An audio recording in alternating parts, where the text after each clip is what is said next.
1992 मध्ये एक ship Pacific ocean मधून जात होती आणि त्या शिपमध्ये एक प्लास्टिक डक्सचा कंटेनर होता. हा कंटेनर पाण्यामध्ये पडला. हे जे डक्स होते ते अलास्का, त्यानंतर साऊथ अमेरिका ह्या रिजनकडे वाहत गेले. तर काही डक्स हे 15 वर्षानंतर सुद्धा आइसलँड आणि स्कॉटलँडच्या बीचेसकडे सापडले.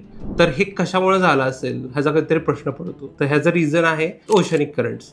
ओशनिक करंट्स काय असतात? ओशनिक करंट्स हे ओशनमध्ये पाण्याच्या मुवमेंटमुळे तयार होतात.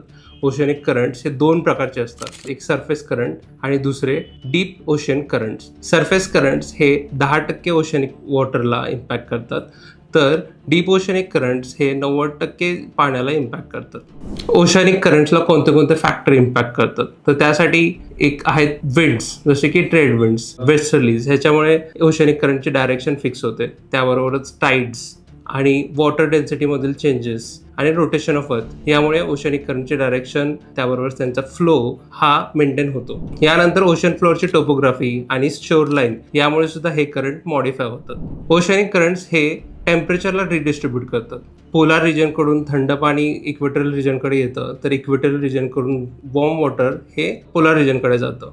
डीप ओशनिक करंट हे वॉटरच्या डेन्सिटीमध्ये चेंजेस होतात त्यामुळे तयार होतात. जसं की कोल्ड वॉटर आहे, कोल्ड वॉटर हे डेन्स असतं आणि ते सिंक होतं आणि ह्या कोल्ड वॉटरला वॉर्म वॉटर रिप्लेस करतं. तर अशा प्रकारचं एक व्हर्टिकल सर्क्युलेशन क्रिएट झालेलं असतं, याला थर्मोहॉलाईन सर्क्युलेशन बोलतो.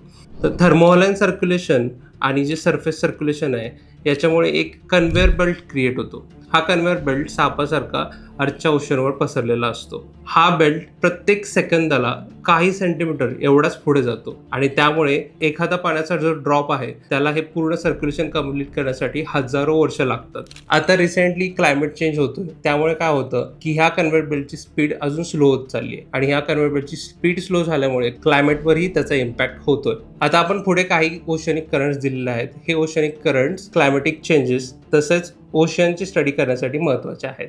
थँक्यू.